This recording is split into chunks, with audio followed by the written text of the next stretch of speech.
Welcome to episode 221 of the Daniel Yoris podcast. Aggressive Summer Shred, Part 3. Let's go. Welcome back to the podcast, Part 3 of the 2025 Aggressive Summer Shred episode coming at you, the troubleshooting episode. By now, you should have listened to the episode 1 and episode 2, or Part 1 and Part 2.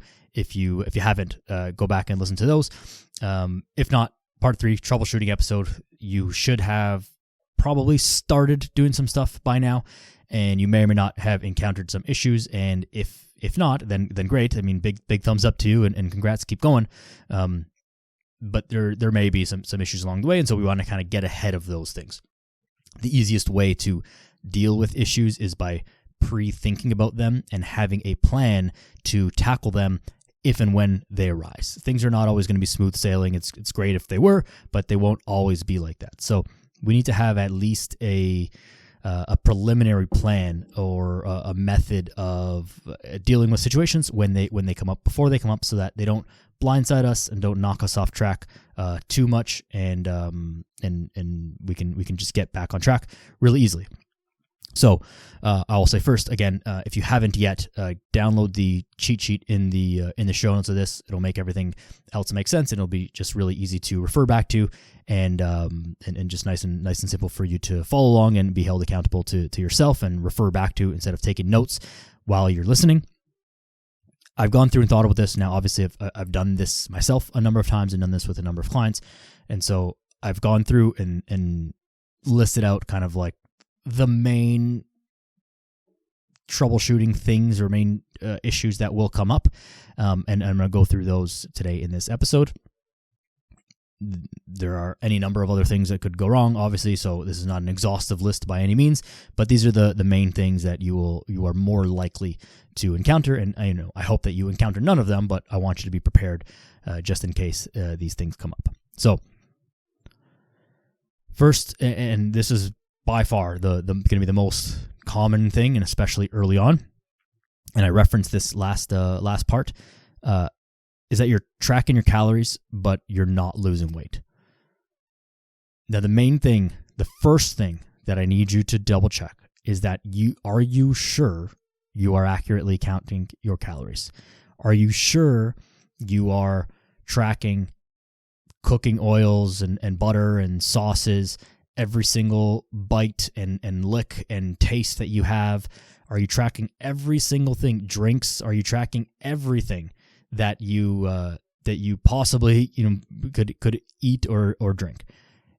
And are you weighing it accurately? Are you counting out the measurement of the bowl or the cup or the plate or whatever? Is your scale correct? Like, make sure that you're tracking and counting things accurately. You're using a reputable app with reputable numbers. Get that out of the way first. There are any number of YouTube videos and resources on how to track calories and how to count things properly, and it's really not that hard, but it does take a little bit of paying attention.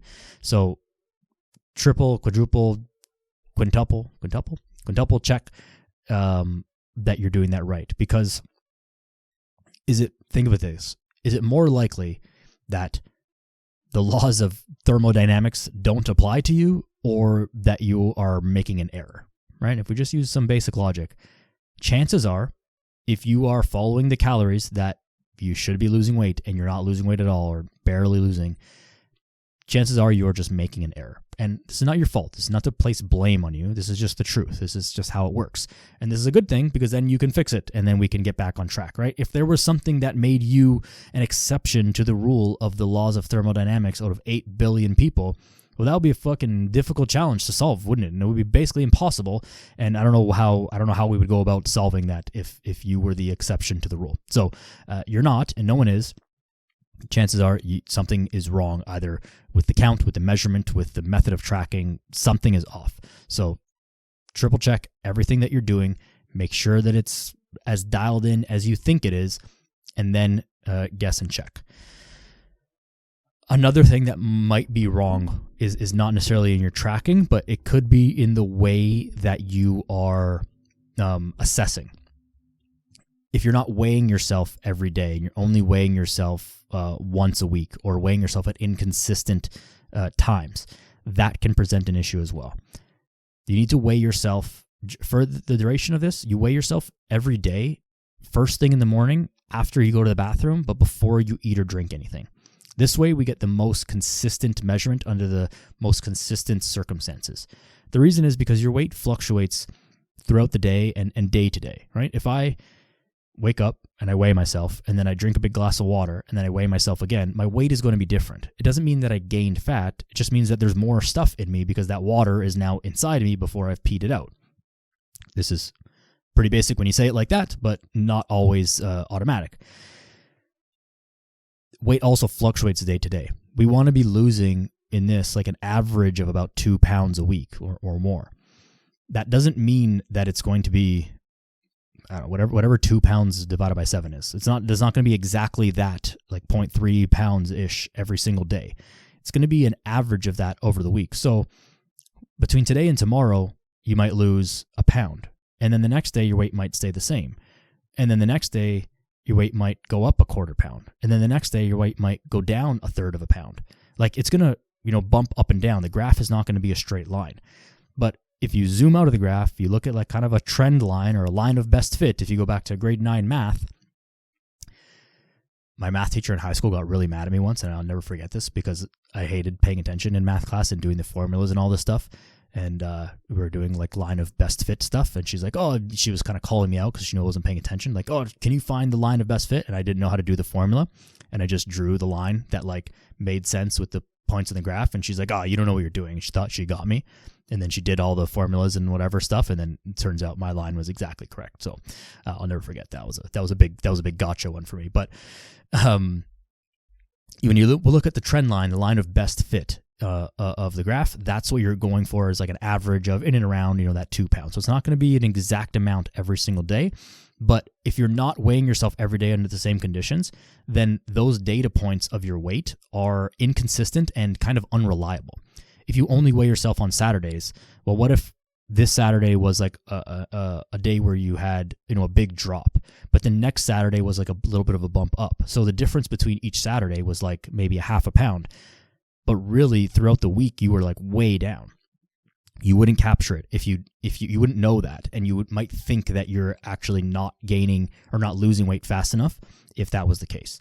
So, in addition to making sure that you are tracking your calories and all that stuff correctly, you need to make sure that you're tracking your progress correctly as well. So, 2 kind of sides to this. You got to be paying attention to these, and you got to make sure you're capturing the data points all correctly. Otherwise, you may be confusing yourself by thinking that things are happening or not happening that are not exactly true. So daily weigh-ins, and be like very diligent about how you are tracking your calories. That's far and away going to be the biggest troubleshooting here. It's just like things are not working, and it doesn't mean you need to like don't bump up you don't need to go crazy higher on the exercise and all that stuff. If you're getting your 10,000 steps and you're getting your training in, like you don't need to drive that exercise up. That's not going to move the needle as much on the calorie equation as just getting your food dialed in. So pay attention to that very diligently. Next thing is that, or troubleshooting thing, you're very hungry, and especially at night. So this is a tough one because the answer is kind of just suck it up. Being hungry is going to be part of this. We're not eating a lot of food. We're moving a lot. We're trying to lose weight, and losing weight is unfortunately a controlled starvation of sorts. So definitely just the main thing is that you need to expect this, and then you need to accept that this is part of it. And in a way, you can kind of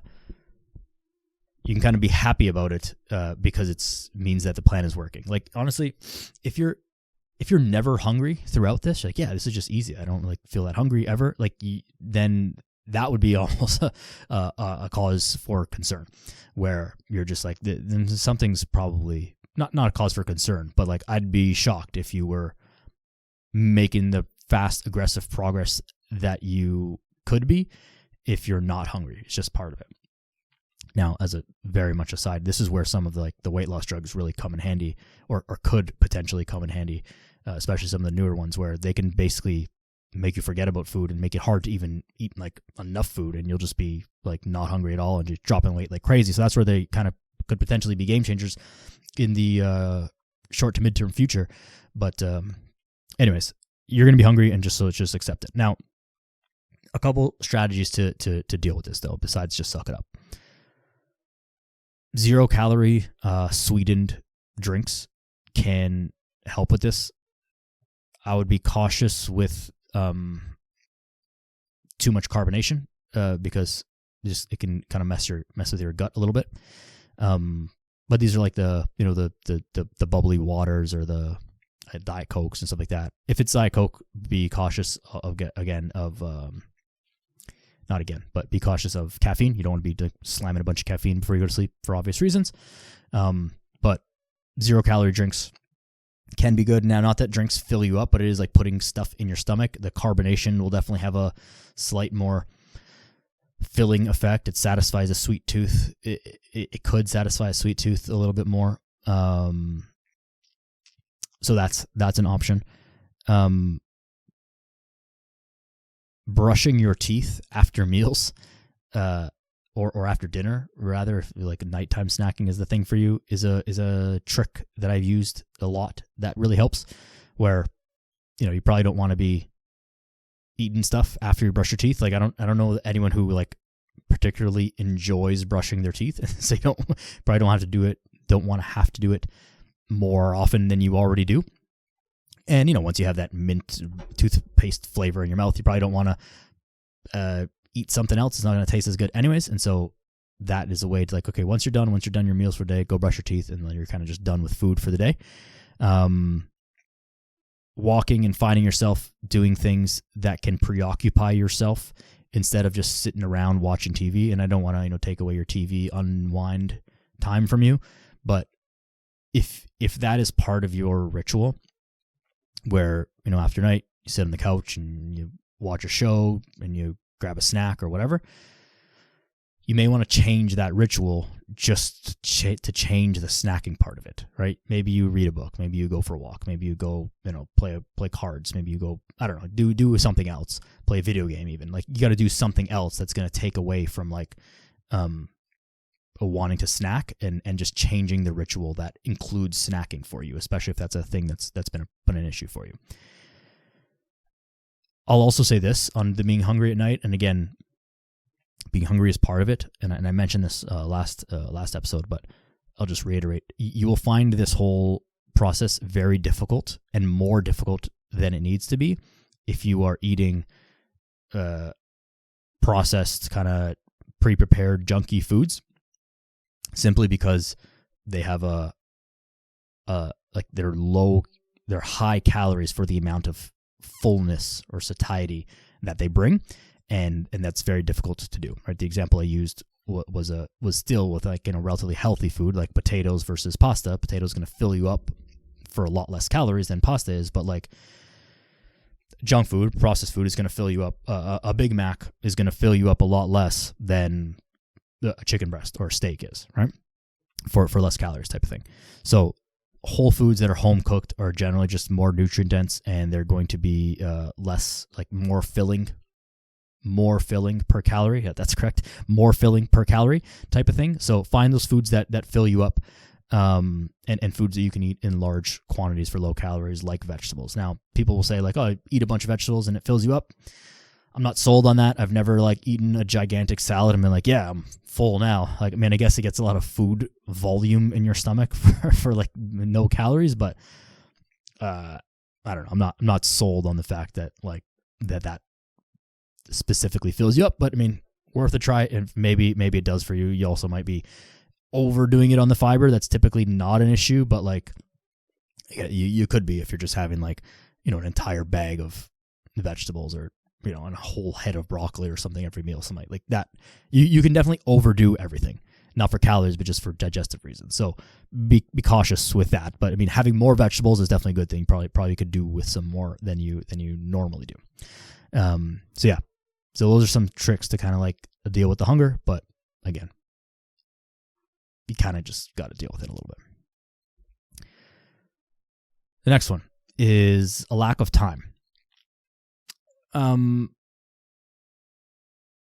if you genuinely don't have enough time to do all of the things in the plan, 6 days of training a week, the 10,000 plus steps a day, getting your food prepped, weighed, measured, all that stuff, like that's okay. You probably just have to manage your expectations and like turn that knob down a little bit, because you can be successful by doing less. You just probably be less successful, and you have to make other concessions elsewhere.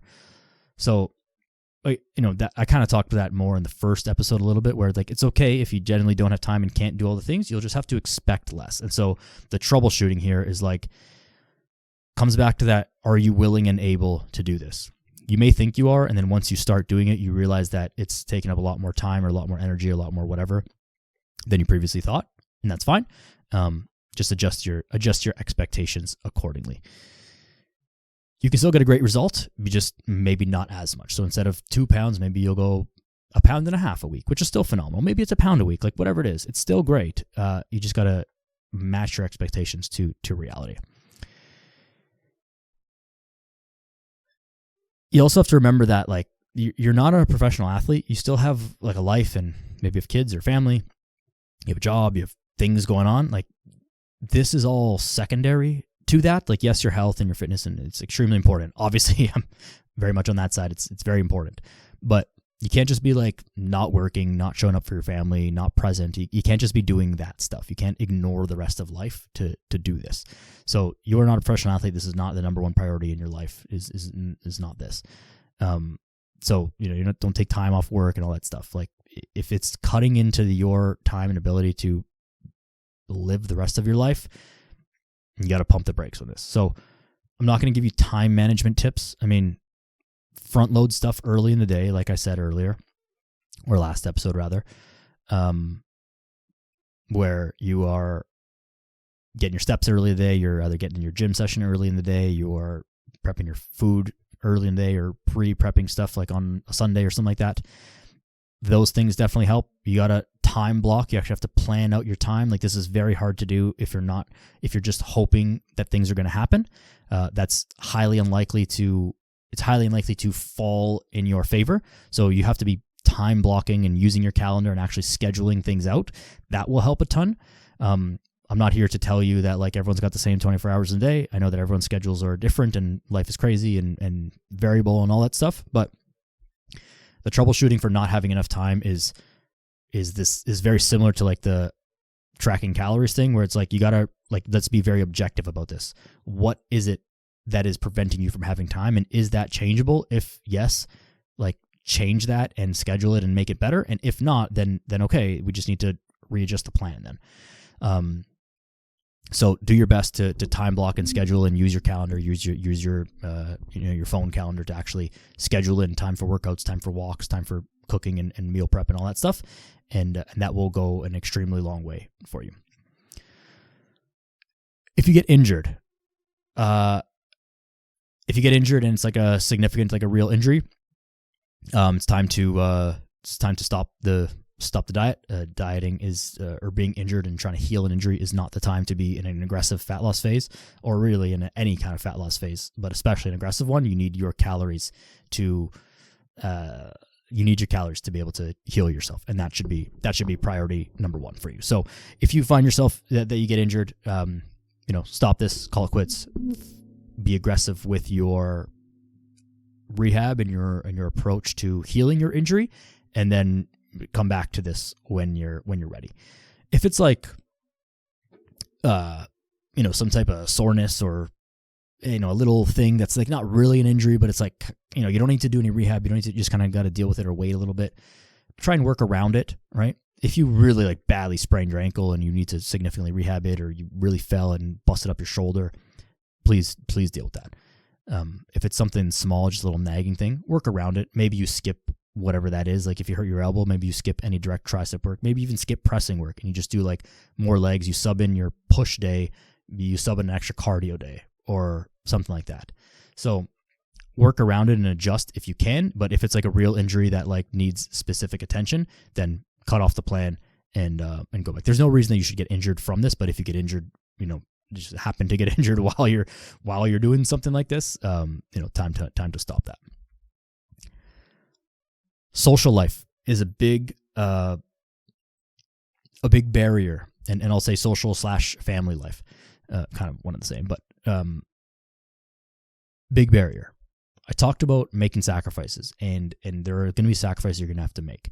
You're not going to be able to go to your grandmother's house and eat everything that she makes for you every single week, and then go out for dinner with your buddies on Thursday and go for drinks after work on Tuesday. Like, it's just, you're not going to be able to do those things while you're doing this. You need to make some sacrifices and create some boundaries. So if you can, like, go to those places, see those people, do those things, just you can't be eating and drinking with them. That's the only thing. Now that's pretty hard. Like, please go hang out, but it's pretty difficult to do that. You'll have to talk with them, and you may have to deal with some awkwardness or some like, oh, come on, stop being a little baby type of talk. If your friends really care about you, if your family really cares about you, they'll understand, and they'll just be like, pushing your buttons, but like, they get it, and it'll be fine. And if they're like really like making fun of you and ragging on you for it, then like, I'd question how much those people really have your back, kind of thing. There will be no room for drinking in this, and I spoke about this last time, but there's no room for drinking. So alcohol for sure out, and that should be an easy one to be like, hey guys, like, I'm not drinking. I'll come out and I'll eat and I'll whatever, but I'm not drinking. That should be easy enough. You can plan your kind of like your cheat meal, your refeed meal around some of these things, and that's where you might like do a full day fast that you have like your 2,000 or whatever calories for that one meal, and that can work. That can be a strategy to have. And again, this can't happen every day or multiple times a week, but like a couple times throughout this, which should be sufficient to see the main people that are really important. The other thing is this. You can go out and eat. It's just a little bit more difficult, where you can go out to most restaurants and you can order like a grilled chicken breast or steak and steamed veggies and water and call it a day. Like, you can do that. I know that it's not always the most fun. You're maybe not getting all the appetizer specials and the drink specials and the dessert specials, but like, you can do that. It just requires you to be a little bit more disciplined. It definitely would be beneficial to know the menu of the place that you're going. And pretty much every restaurant now, like, you can Google the menu before you go there, so you can pre-order your, not necessarily actually pre-order, but like in your head already know what you're going to order when you get there, or before you get there, so that when you get there, it's not really a decision. It's already been made under a clear, thought, not influenced by whatever the waiter's saying and whatever your friends are getting. You already know that you're ordering the steak and the vegetables, and that's it. And that's pretty much what you're going to be eating anyways. Always feel free at a restaurant to ask about how they're cooking things. And then you do your best to estimate the calories. And this is, again, it's not going to be perfect. And so if you're doing this every single day, it's going to get tough. But a few times here and there, if you're really diligent about just sticking to like the, steak and vegetables, chicken and vegetables, whatever, you can make this work. You just got to be a little bit more diligent. It's going to take a little bit more willpower from you. So if you have more of that to spare, then by all means, feel free to continue to go out. If you don't have a lot of extra willpower to spare, and you are easily influenced by your friends or by the specials on the menu or by whatever other thing is presenting itself to you in those moments, and you're going to be weak and you're going to order the fries and the milkshake and the all the junk stuff, then you got to really, again, think about, like, is this sacrifice worth it to you? And if it is, then make it, and if it's not, then that's fine, and just we got to change the plan. So I'll also say this about people who judge you and that kind of thing. One, I think this is a little bit overblown. I think people don't really say that much stuff about like, oh, why don't you just why are you ordering a salad? Just get the fries kind of thing. I don't think that happens that much. I think we play that up way more in our head. But two, when it does happen, people don't really care that much. Everybody is so preoccupied with themselves and what they're doing and what they think that people are more projecting their own insecurities to you than they are caring about the fact that you're not ordering the fries. They want to order the fries and they want to feel not guilty about it, even though they know it's the thing that they shouldn't be doing. So the fact that you're not ordering the fries makes them feel bad about the decision that they're making. But if you also order the fries, they'll feel better about it because, we're all just like doing this, what we're doing. But the second you break from that and you order the healthy food, then it calls to attention the fact that they're also making the wrong quote unquote decision there. And so, misery loves company type of deal.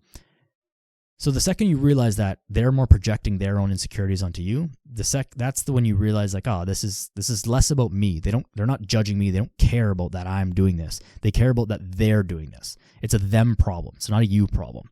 So understand that this is just how human psychology works. It's not your fault. It's not their fault. It's just how it is.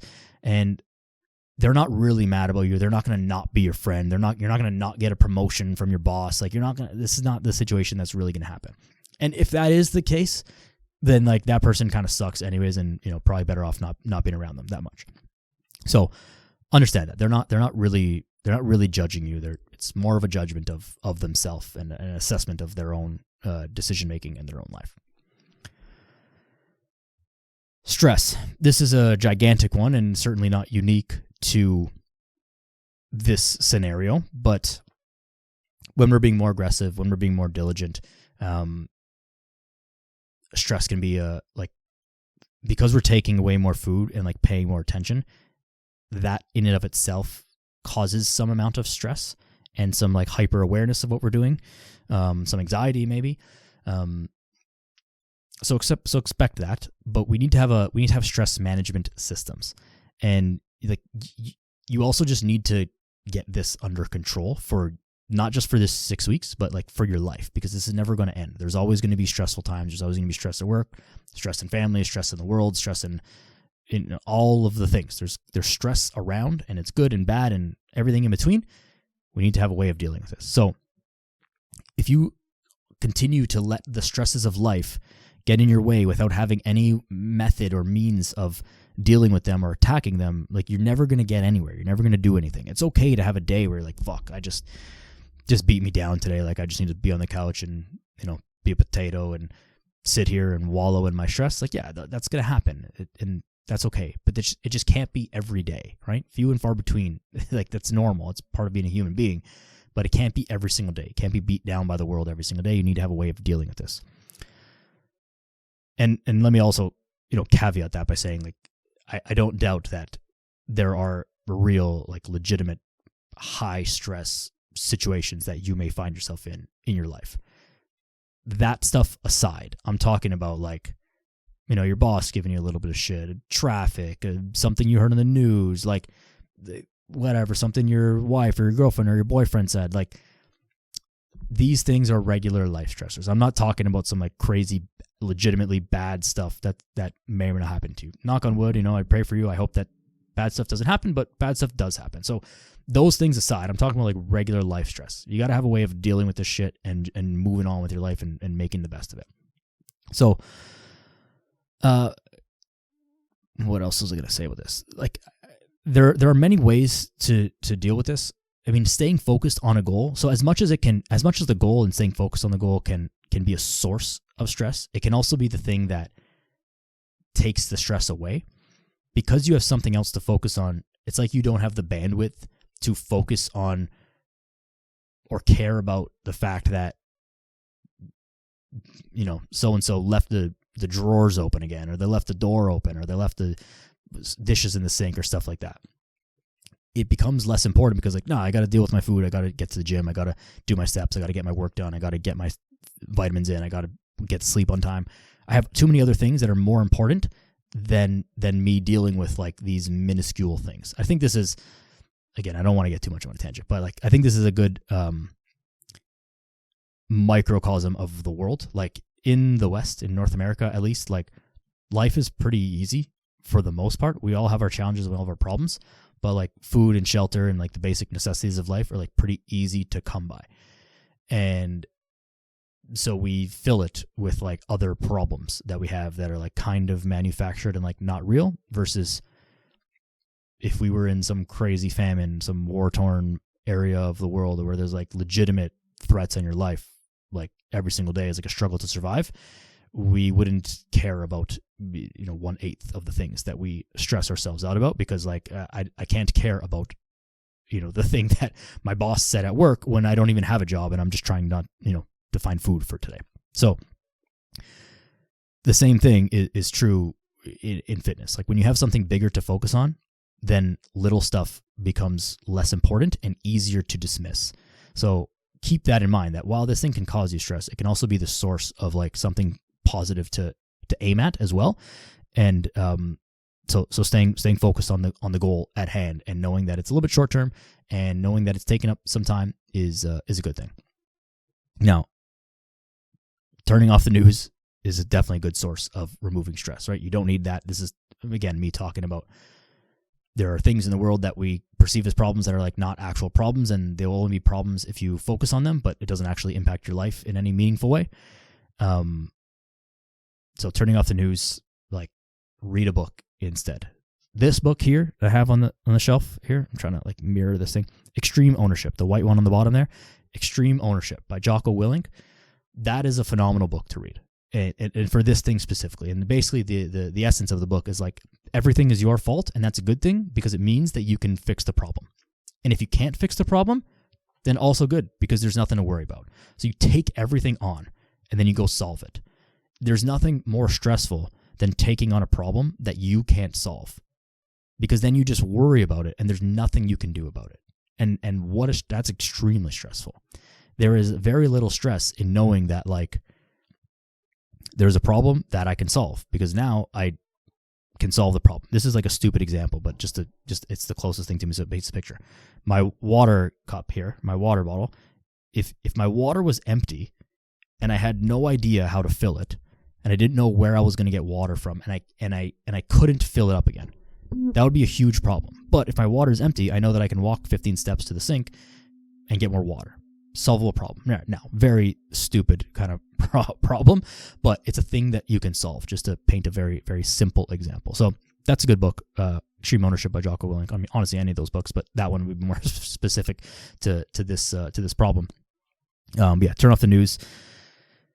Go to church, pray, meditate, whatever, have some sort of spiritual wellness practice. Like these things are great for many reasons, and I don't mean to preach to you in any way, but part of what makes religion so powerful is that it gives you something upwards to aim at, and it provides the structure and rules and parameters for you to continue to aim upward. So this is not very specific necessarily to like losing fat, but just as a general stress management tool in your life, that is one of the many reasons why religion, and you pick your religion, I'm not here to push my religion on you, is extremely beneficial. Searching for solutions instead of highlighting the problems. This is also part of the whole extreme ownership thing. Again, the water cup. I can just sit here and wallow about, oh my God, my water is empty, or I can like figure out like, okay, well, how do I go get water? And again, it's taking the focus from the problem to the aiming upward. How do I solve this? If I can solve it, then great, I can go solve it. And if I can't, then I can also just not care about it. There's a clip that it's gone around. It's old now, but it was an ad for a supplement company, I think. But if you search like Joe Rogan, be the hero of your own movie, something like that, you'll find it. And basically, it's like a cinematic kind of music, and it's like Rogan saying, be the hero of your own movie. Like if your life was a movie and you were the hero, like what would that person be doing right now? Would they be sitting there like feeling sorry for themselves and wallowing and being pitiful, or would they like be doing stuff to figure it out? And so take on that mentality. Like if you can have a mentality of like, okay, I have a problem. I'm allowed to like be a little baby about it for a second, and then I got to solve the problem, or I need to forget about it. Those are the only two options, because otherwise you just get stuck in this cycle of being stressed out and feeling shitty about it, and then not solving it. And then because you didn't solve it, you feel more shitty about it, and it's just a downward spiral into nowhere. So you need to not do that. You need to aim upwards, be the hero, and like go and figure out and solve problems. Okay. Another good clip is again, Jocko Willink. I think it's called Good. If you just search Jocko Good, and basically his thing is like, oh, bad shit happened to you, like good, and it's a chance to improve and chance to get better. Like you can solve this problem. And you know, Jocko's a Navy SEAL guy, so very much war kind of thing, which is fine. But like if you're still breathing, you can still fight. You can still solve a problem. So you're not done until you're done.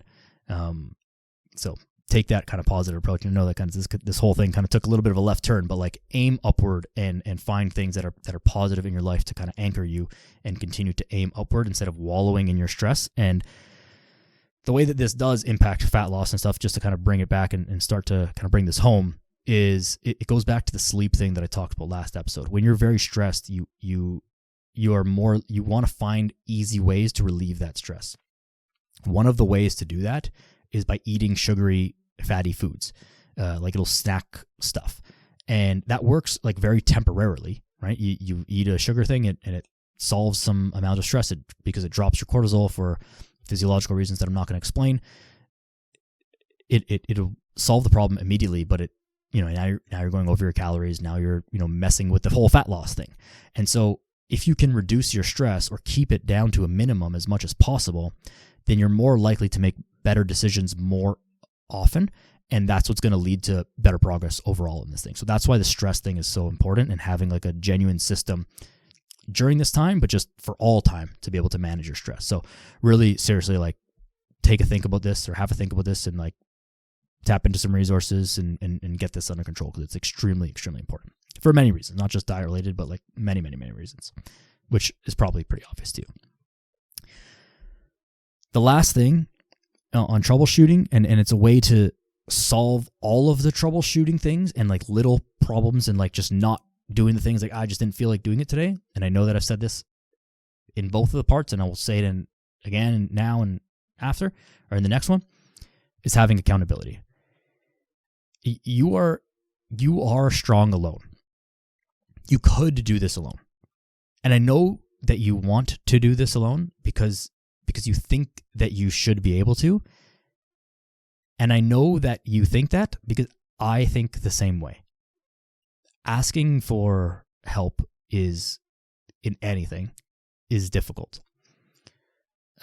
It's not easy to be like, hey, can you help me with this? I think I can do it, but it would be great if you were just by my side to help me out with this.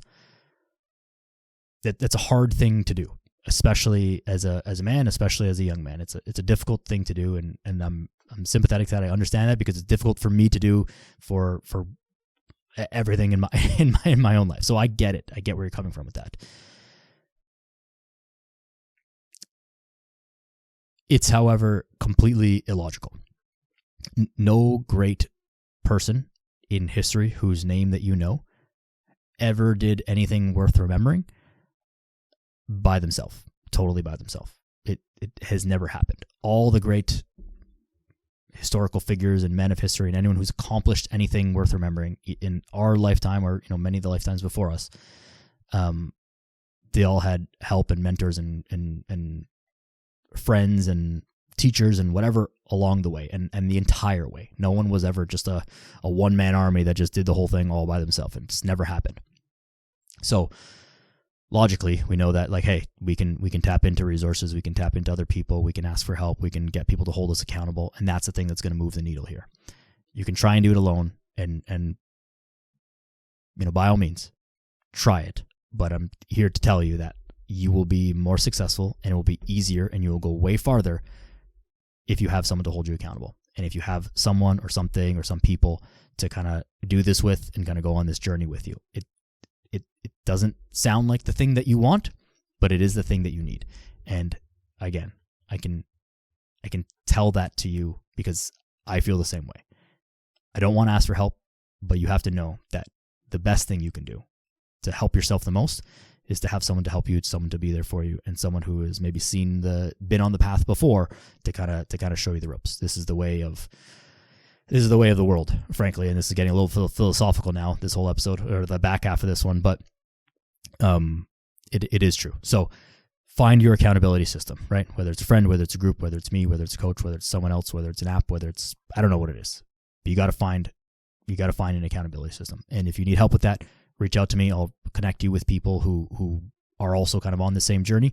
I think that might be the best way to go about this, next to hiring a coach and being accountable, like financially as well, is having other people who are doing this with you, and you're kind of doing it together, like separately on your own journeys, but like together at the same time, and checking in with each other and bouncing ideas off each other and that kind of stuff. So get accountable, get held accountable by someone, something, and it's gonna do you a lot, even though it's probably not the thing, that you want. But I don't say this just for fun. So I say this because it helps, and because I've seen it time and time again. So that's that for troubleshooting. I mean, again, this is not an exhaustive list. You may come into other random things that are like very unique or whatever to you. If you do have specific other questions or troubles or things that you're dealing with along with this, or things that you foresee that are, unique to your own situation, feel free to message me, and I'll do my best to help you out. But these are the main things that you'll kind of that I've seen people encounter and that I've encountered myself with these type of things. So this should give you some good insight as to how to prepare for them, so that if and when they do come up, you've already thought about them and you have like a bit of a strategy to be like, oh yeah, Daniel said this was going to happen and this is what I should do instead, or I've thought about this situation ahead of time. That way you're not making it up on the fly, and then you're limiting the chance of making a poor decision that you'll regret, because you've already thought about it with a clear mind. So that's that. Part 3 is done. Should be well on your way by now. You have the plan. You have the mindset. You know what you need to do. You have the cheat sheet, which, by the way, again, get that cheat sheet, download it, and continue to refer back to it. And now you know what to do when things don't go sideways. So now all you have left to do is execute, and then I will be back next week with part 4, which is the follow through, the plan after the plan, and how do we, what do we do when this is over, and how do we all make this stick and not just revert back to old habits and all that kind of stuff. Very good. I'll see you next week for part 4. Go outside. Be a good person. See you soon.